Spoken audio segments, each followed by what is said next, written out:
And welcome into Gator Bytes on the 1010XL.com podcast network, also being simulcast on the Florida Gator 1010XL Facebook page. Today's Gator podcast is brought to you by Southeast Orthopedic Specialists. They're Northeast Florida's leading orthopedic center, providing an unparalleled level of care across numerous locations in both Jacksonville and St. Augustine. That includes Riverside, Northside, the South Side, the beaches, Fleming Island, and St. John's. He is Denny Thompson. I'm the hacker, Ryan Green. Since the last time we talked, the Florida Gators haven't played a football game, but 15 guys have entered the transfer portal. 4 guys have made NFL declarations, and there is a huge 2024 commitment announcement coming this afternoon. So, Denny, needless to say, there is still a lot going on at the University of Florida. Yeah, I think it's everywhere, though. I mean, Alabama, you look everywhere, they've got this going on. Tennessee doesn't. Tennessee, I think, has only had 2 or 3 hit the portal, and I don't think it's necessarily a measure of your program's health, especially when you have excuse me, a new staff. Still in their first year. I guess he's just was hired a year ago this past week.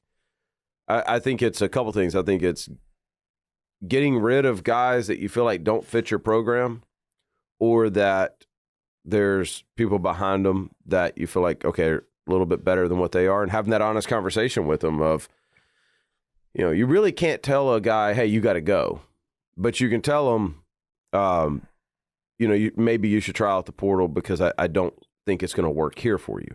Yeah, I think that's a large percentage, not just at Florida. I'm not talking about Florida specifically, but I'm talking about of the overall portal. And just a broad topic before we really dive in, because people want to hear your thoughts about Anthony Richardson going to the league. DJ Lagway, a 5-star quarterback from Texas, is committing later this afternoon. We're doing the podcast here on Wednesday morning before Lagway commits. So there's a lot to get into. But the portal window opened on Monday, and I believe it goes to like January 18th. It's like a 45-day period. They're going to have to do something about this, right? I mean, there's like 1,000 guys have jumped into the portal this week. You're in the middle of bowl prep. Florida's lost 15 guys, scholarship guys, to the portal that won't be part of the bowl game. I mean, isn't there a better way to do this in college football?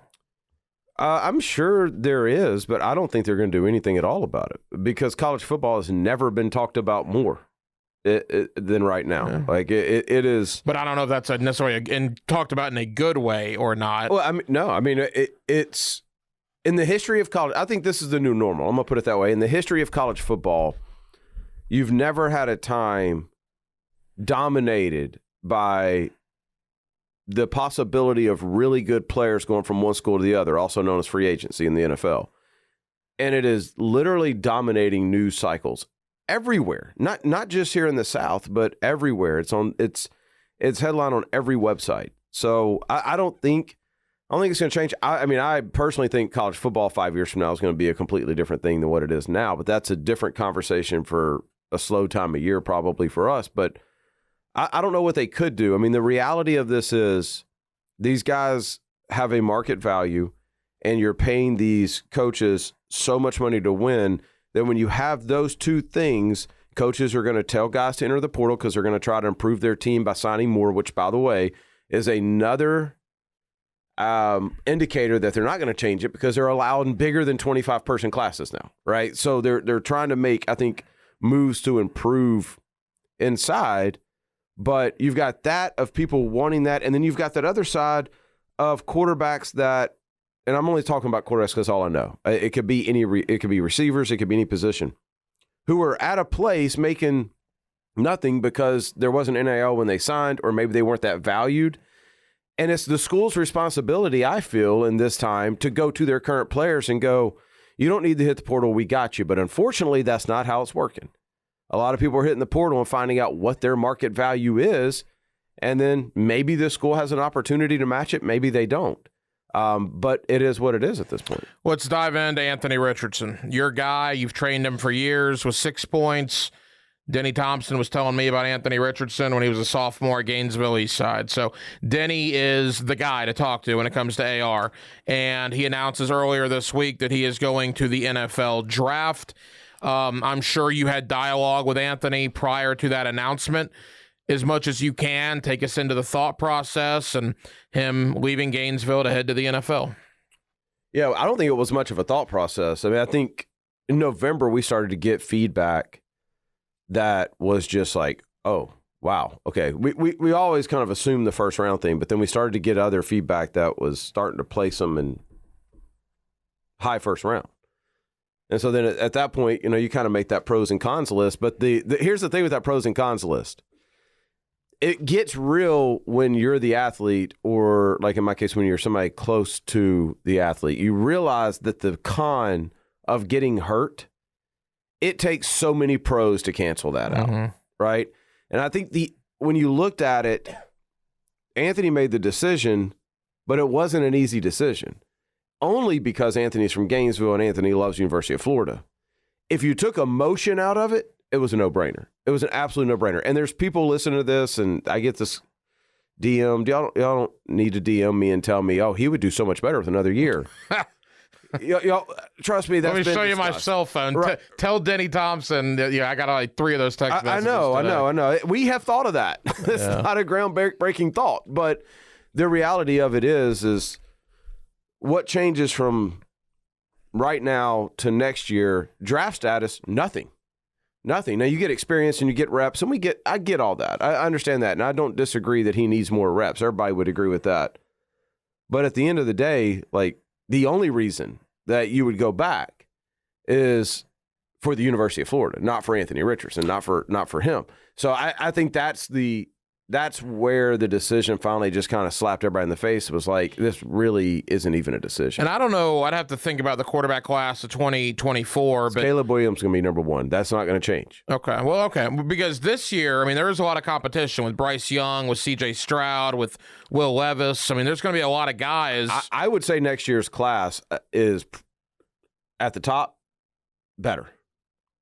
Okay. Yeah, Caleb Williams, you got Drake May, you got...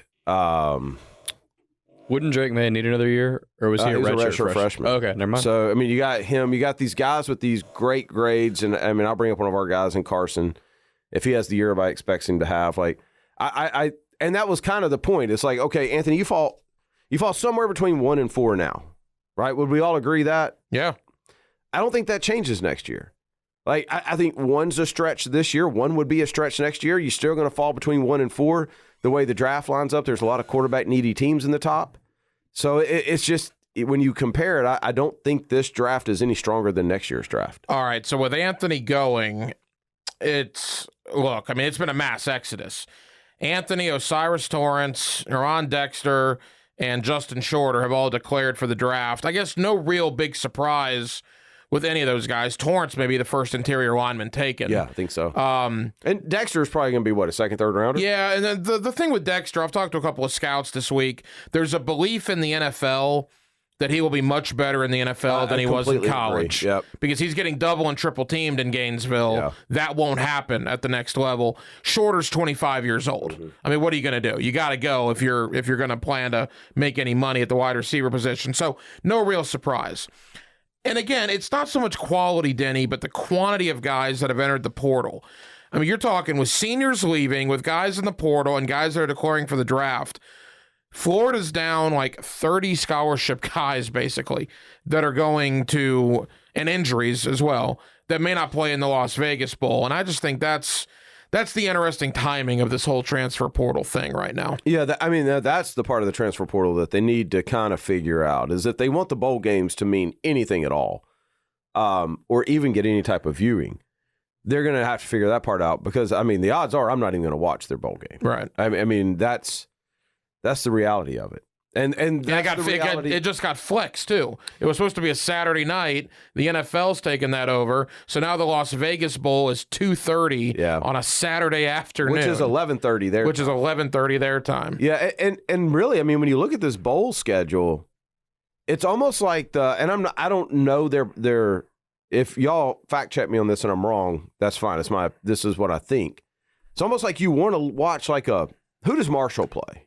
Do we know? Anybody know? Anybody know off the top of their head? I'd have to look. You want to watch teams like that because, like, if you get a Marshall, Western Kentucky, and that's not who's playing, but if they were, that's 2 teams that probably has full participation in the bowl. Yeah. right? Like Austin Reed is in the transfer portal with Western Kentucky. He's still playing the bowl game. A lot of those bowl games end up being really wild too, like weird plays. So that makes it fun. Yeah, and just kind of my point is the bowl game still means something to those programs. Right. They don't mean any. That bowl game doesn't mean anything to Florida. It doesn't mean anything to the University of Florida. It doesn't mean anything to that coaching staff. It doesn't mean anything to these players. Well, you said last week it's what it is. The practices. That's it. You get the practices, but even in this situation, they're playing early, right? When do they play? 2:30 week from Saturday. Yeah, so you're not even getting that many practices in. But, I mean, go play the game, see what you got, put some stuff on film for next year. But I don't, as far as the number of guys in the portal, that I think in Billy Napier's situation, he's got a chance to make a big jump in year 2 because of that number, because it opens up roster spots. And there's something to having your own guys in there, right? So now he's going to sign a class of 25. He's got 30 guys going out, so maybe he gets another 25 in the portal. Like, you just flip the team. So what we thought was going to take 3 years may still, but if you find a quarterback, it could happen next year. Today's Gator Bytes podcast is brought to you by Southeast Orthopedic Specialists. For the highest quality care, you can rely on Southeast Orthopedic Specialists for any orthopedic injury or concern. You can log on to their website by going to se-ortho.com, and you can listen for Southeast Orthopedic Specialist, the good doctor, Kevin Murphy, on Thursday mornings in the 7 o'clock hour with Jeff and Dan right here on 1010XL for his weekly analysis of injuries in sports. All right. Anthony Richardson's going to the league. I think he explained it pretty well, the pros and cons of him going. Gator fans expected that. The Jalen Kitna situation, he's no longer with the team, so you move on from there. Right now, you have 2 scholarship quarterbacks on the roster. Jack Miller, who's still got the thumb issue. Max Brown, the walk-on. People have talked about, is it Engel? Engel. Yeah. Is he not done? Oh, well, I'm just talking about for the bowl game. For the bowl game. Kyle Engel, that's his name. Yeah, he may get the most playing time. Right. So that's the bowl game. Jack Miller must have the worst thumb injury on planet Earth. Weird? I was talking to people in Gainesville that they don't believe Jack Miller is going to play in the Las Vegas Bowl. Oh, I'm assuming that. Yeah, so it's either going to be Max Brown or Kyle Engel is going to be your quarterback. You're right, Graham. That's very curious, man. That's very. It's been like more than a year. Like, what do we? Well, he was fine in the spring. This was, I guess. I saw him in the fall. So it's been 6 months then. Yeah. Well, it's been since August. I'm thinking about whenever I saw him. It's been a long time. So Max Brown, Kyle Engel, the Las Vegas Bowl, it is what it is. Fast forward now to middle of January when this portal window comes to an end. All right. I know there's some things that you can't get into, but just a broad overview. I mean, what are we thinking? I mean, Florida's got to be in all the names that are out there, from Devin Leary at NC State. We've heard the Drake May rumors at North Carolina. The Sam Hartman rumors won't die, even though he hasn't even officially entered the portal yet. You'd have to think Florida is going to be one of the most active teams in the portal because they have to find a starting quarterback for next year. So am I on the right road, the right assumption that all these names that we're hearing, Florida's at least in the conversation for them? Yeah. I'm truly guessing on this because as of right now, I don't have a quarterback at Florida. I don't talk to them as much as what I was, right? So I love this position, by the way. This is much more fun.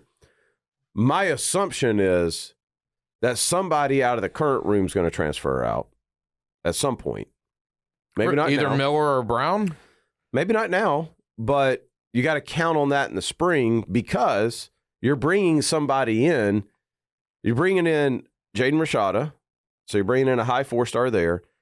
And then the names that you're bringing in, with the exception of Hartman, all these guys have multiple years. So, I would think you got to bring in 2 from the portal. Yeah, and that's what I was going to say. So let's say you bring in a guy that's got a year or 2. You better bring in a second that's got 3 or 4 that you really like. At which point, if you're either one of the 2 sitting in the room right now, you're like, this isn't a good situation for me. So they're one, or if not both of them, are probably going to hit the portal in May, right? So when you're looking at this quarterback room, I think if you're Florida, you're constructing this thing so that you have 4 to 5 scholarship quarterbacks in August, whatever that looks like. So you may have to sign 2 now, sign Rashada, and then you may have to circle back around or get a hell of a PWO back in the spring as well. It's not a good position to be in. I mean, look, Again, it's not the worst, though. It's not the worst because now you are recruiting guys that have film. Yeah. Right? I think all of us would agree right now that whoever they sign in the portal has a much higher chance of starting than either one of the two in there. Oh, whoever they sign in the portal is going to start in Salt Lake City on Labor Day weekend. So my point being, we would all agree you're improving your roster. Yes. So it's not really a bad thing. Improving your roster, well, yes, because anybody they bring in more than likely is going to be better than what they have now. So, but that's relative. You're improving your roster if you get a Devin Leary, a Sam Hartman, a Drake May. If you get, I don't know, name your quarterback from a group of five. I mean, you're improving your roster if you get probably the second tier guys. Well, if we're being real. Yeah, because they're better than the quarterbacks they got now. Right. No, I get that. Right. If you didn't have the transfer portal, think about where Florida would be. Yeah, they'd be in a lot of trouble. Think about the conversation. So, and that's my only point is we hear constant criticism of the transfer portal, but the transfer portal is saving programs right now from 5, 6, 7-year rebuilds. The transfer portal will ultimately, like it has Mike Norvell. I mean, this time last year, people were talking about, is Mike Norvell going to make it through? Mike Norvell's should be about to get a fat extension that takes him to it's why Mike Norvell's up for, is in the conversation of Coach of the Year. Right. So if you're Napier, you're studying what they did over there. Florida State, you could legitimately argue the best 12 players on their team are transfer portal guys. Yeah. It's unreal. Yeah. It's unreal. And that's what Florida needs to do. That's what Napier needs to do. All right. With that being said, again, Anthony's no longer with the program, declared for the draft. So you don't maybe have as much knowledge of the inner workings as you did a week ago. You said you're happy about that. If it were you, are you going after a group of 5 guys that have put up ridiculous stats in the group of 5 at quarterback? I mean, obviously everybody's going to go after Drake May if he enters the portal. Florida's not going to be alone there. Devin Leary's got a brother, I believe, at Missouri. So the thought is he would go to Missouri with his brother, the quarterback of NC State. Why wouldn't the brother just hit the portal and go to NC State? Well, that's true. Well, that's true too. But I guess people are connecting the dots there. Right. And plus, Devin Leary would get to go. Be at NC State than Missouri. Or they could both go to a good program. That's true. Well, but if you're Devin Leary, you get to go to the SEC and you get to play with your brother. Yeah. Sam Hartman, again, hasn't even entered the portal. I wonder what Sam Hartman's life is like. Everybody's convinced he's going to go to Florida, and he hasn't even entered the portal yet from Wake Forest. Have you heard Sam Hartman to anywhere else other than Florida? No, which is weird. I know. And it happened like 2 months ago. I know. That's why I don't think it's going to happen. It is very weird to me. So if you're Billy Napier, what's your approach here? Who do you target? Group of 5, Power 5, a backup at a Power 5? Well, you don't target a specific level. You trust your evaluations of these guys. So they've evaluated, and I know this for a fact. They've evaluated all these guys. I've sent them all my guys that hit the portal, not just because it's Florida. I sent them to everybody. And for people that don't know, you have guys in the portal right now. Right. We're getting some weird noise in the studio right now. It goes off in like 30 seconds. Well, just pretend it's not happening. I can't. But anyway, my point is you trust your evaluation. If you have a group of 5 guy that is the second guy on your evaluation board and you don't get your first guy, then you got to trust that evaluation. You can't be concerned with what level they're coming from. Now, that's part of your evaluation, right? If you're evaluating talent, you're looking at the competition they're playing. But once that evaluation is done, which is done, then you got to trust that. And you just got to stay on that. This guy is our top guy. This is what we're willing to give him. This is our second guy. This is our third guy. You got to stick with that. And for people that don't know, the way the portal works, there are 2 windows in the transfer portal. There's the window right now through about mid-January, and you talk about the window in May. All of the good players, or I shouldn't say all of them, a majority of the guys that will make an impact in 2023 will go in this cycle. You can still find a Ricky Pearsall in May. You can find guys like that. But if you want to go get your Johnny Wilson, your Mekhi Pittman, your Jared Verse like Florida State did, this is the window to do it, right? In this 45-day period. It's a window. I think there's been a lot of good players coming out of the second one, man.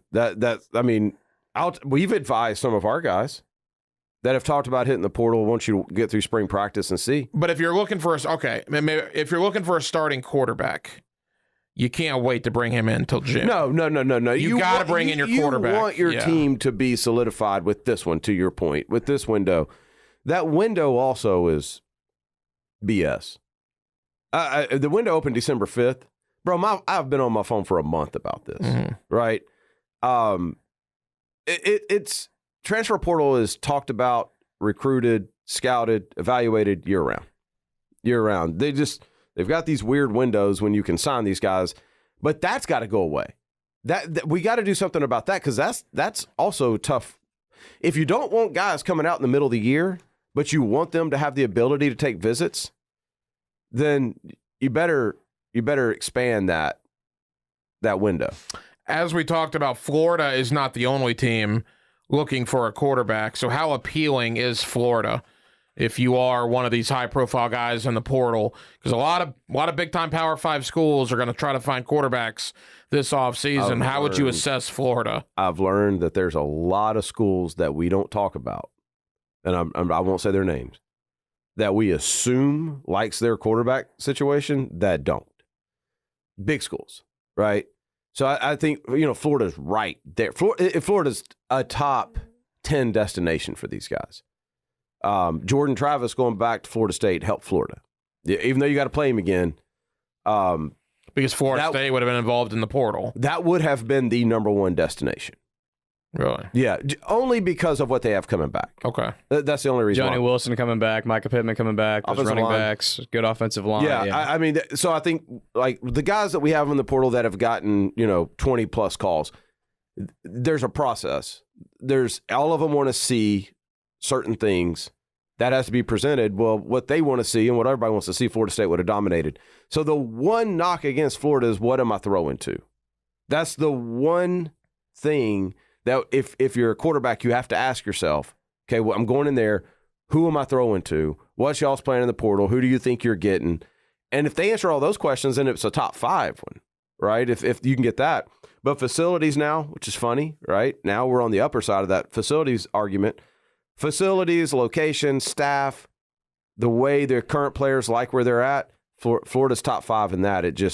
The talent around takes them to probably 8, 9, 10. Today's Gator Bytes podcast is brought to you by Southeast Orthopedic Specialists. They're Northeast Florida's leading orthopedic center, providing an unparalleled level of care across numerous locations in both Jacksonville and St. Augustine. That includes Riverside, Northside, the South Side, the beaches, Fleming Island, and St. John's. All right, we're talking portal. We talked about Anthony Richardson going to the draft. All the guys that are exiting, Osiris Torrance, Justin Shorter, Gravon Dexter, the guys that have entered, and obviously Florida should be very active in getting guys out of the portal to Gainesville. We are recording this on Wednesday morning, December 7th. So, in about 5.5 hours this afternoon in the state of Texas, DJ Lagway, a 5-star 24/7 sports prospect for the class of 2024, is announcing his college decision. I think the 5 hats that are going to be on the table are Baylor, Oklahoma, Texas A&M, Southern Cal, and Florida. Denny, you and I have talked about DJ Lagway now for a couple of months. He's announcing this afternoon. Gator fans feel good about this. All the recruiting experts feel good about this. I'm always very, very lenient on that, though, because everybody felt good about Kermani McClain, the corner from Lakeland that went to Miami last month. So who really knows? But you're in the quarterback world. Talk to us about DJ Lagway, and how do you feel Florida's chances are this afternoon? I think he signs with Florida. You do? Yeah, but I signs. Commits, right. I actually got ahead of myself. I don't know if he signs with Florida when it comes time, but he's going to commit, I think. Because what happens now is I go commit all these other schools that think they've got their guy. About 8 months from now, they're going to get back in the DJ Lagway business with money, right? So I say that to say, even if he commits, I don't know that I would be overly comfortable if he doesn't commit to Florida. I wouldn't be overly sad either, because you're going to have a chance to circle back around. The thing, if you get a guy like him, though, and obviously I'm not telling you anything you don't know, you live this life, you get a 5-star quarterback, that is gasoline on top of the fire for a recruiting class. And don't get me wrong, I'm speaking generically. I've never talked to DJ Lagway. I don't know. He may commit and say it's shut down and mean it. Like, absolutely mean it. And Florida may be giving him exactly what he asked for. I don't know. What type of player is he? He's a really good player. Like he's still a little raw, which you would expect at that age. But the traits and what you look for in a quarterback, he has literally every single one of them. So there's some things that I think he can tighten up a little bit. But for his age, he's very gifted throwing a football. He's 6'2", 225 pounds. He even looks bigger than that. He does. He looks taller than 6'2". Yeah. Like if you would have said, what is he? I would have guessed 6'4", actually. That's surprising that he's only 6'4". I'm only going off the 24/7 website. Now, I think what Florida fans are at least concerned about, the ones that follow this, is they remember McClain last month in Miami, kind of left at the altar. Lincoln Riley has gone full court press on DJ Lagway. USC has got the last visit with him yesterday. He took a trip out to Southern Cal. I don't know what happened, but Southern Cal has hit the ground running on Lagway in the last couple of weeks. I would love to hear what their pitch is. Because if you're a 5-star guy, you want to get on the field and play. That's not going to happen at USC. They got Caleb one more year while Malachi comes in, and y'all, Malachi is unbelievable. Their commit for 23. Then he's going to play 2 years. So is DJ going to sit? Like that, I don't even think, unless there's something I don't know about Malachi, I can't imagine DJ and his family looking at this and going, yeah, that's a really good opportunity. When at Florida, I mean, yeah, you got Rashada. But you're going to come in when Rashada hasn't really taken a snap yet. Am I right on that? Like, yeah, Rashada will be unless he plays next year. Rashada will be 1 year Which ahead. I would doubt. So in that situation, like that's a true competition. You know what I mean? Like there it is. Yeah, Rashada will have a bunch of practices under his belt, but probably no games. Listen, what USC had to give Malachi, there's not a competition. It's just not. So that's the only reason why I'm so confident that it's Florida. If it's between Florida and USC, at some point, that family's got to get together with whoever advises them and go, man, the Florida situation is a much better situation for us to walk into. That's the thought. It's Florida and USC. But again, from the state of Texas, so Baylor, I think, is in the Final Five. A&M is at least in the conversation. That's the one that I would be careful with. Again, just because of the money side of things. Like, that's the one that if they really want this kid, like, I would think it's between Florida and Texas A&M. And Lagway, and again, I don't know the landscape of the 2024, and who knows about rankings. They kind of are what they are. Lagway is a top 5 quarterback in the class of 2024. Do you agree with that assessment? I think he's listed as number 4 on the recruiting website.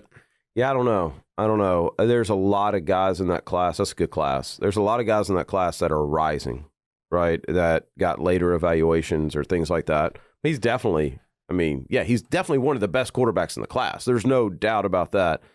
But that class is one of the wilder classes in recent history because a lot of these guys are just now getting their first time to play. And I'll give you an example. Luke Kromenhoek, the kid committed to Florida State. Well, I knew about him.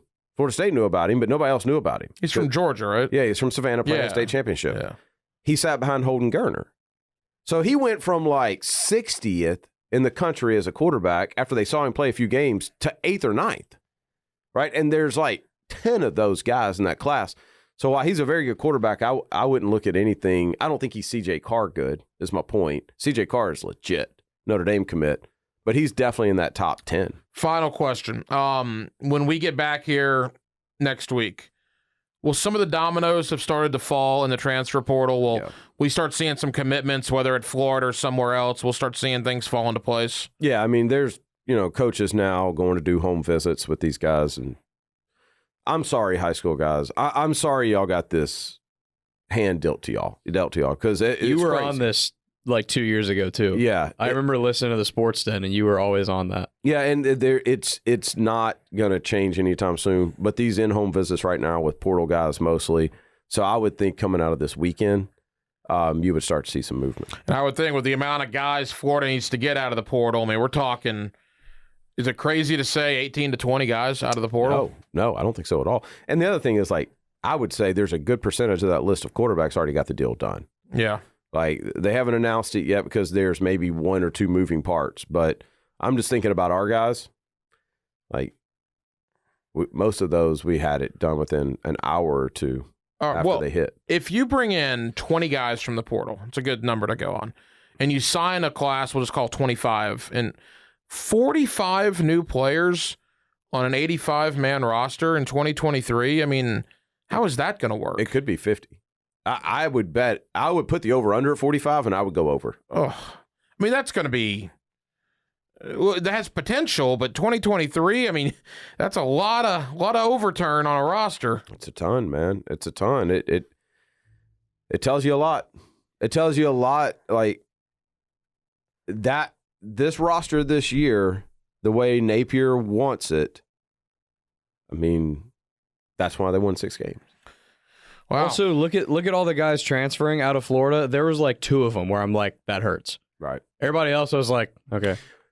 But that's the funny thing about recruiting, though, because there's a lot of those guys that were 4-stars that you were excited to get. Right. 100%. There's a lot of the 4-stars they're going to sign in 2 weeks. Oh, we got a 4-star. Right. And then if he transfers out 2 years from now, we didn't need him anymore. That's why it's just so freaking impressive what like Kirby's doing and what Saban has done forever is they get these guys in there and they develop them to a point where they match what their rating out of high school was, their evaluation and all that kind of stuff. But, man, there's a lot of 4 and 5 stars, former 4 and 5 stars in this portal with a lot of fan bases glad they're in there. I remember the first Gator at Domino fell as far as a guy that left, Joshua Braun. You see he committed to Arkansas. He's one of the yesterday. ones that hurt. Yeah. That does hurt. And then Dejon Reynolds got an offer from Mississippi State. So some things are starting to happen there as well. He is Denny Thompson. That's Graham Marsh. I'm the hacker, Ryan Green. This has been Gator Bytes on the 1010XL.com podcast network, also on the Florida Gator 1010XL Facebook page. We'll be back next week, and I would imagine, like Denny said, at that point, we'll have some new players that come in from the portal. And, oh, by the way, it is game week next week. Yeah. The Las Vegas Bowl, a week from Saturday. What will Florida's roster look like? We're in off season. Well, we're already in the We got one more game. One more game. Gator Bytes, 1010XL. Gator's got a scrimmage next week. Right. 1010XL.com and the Florida Gator 1010XL Facebook page.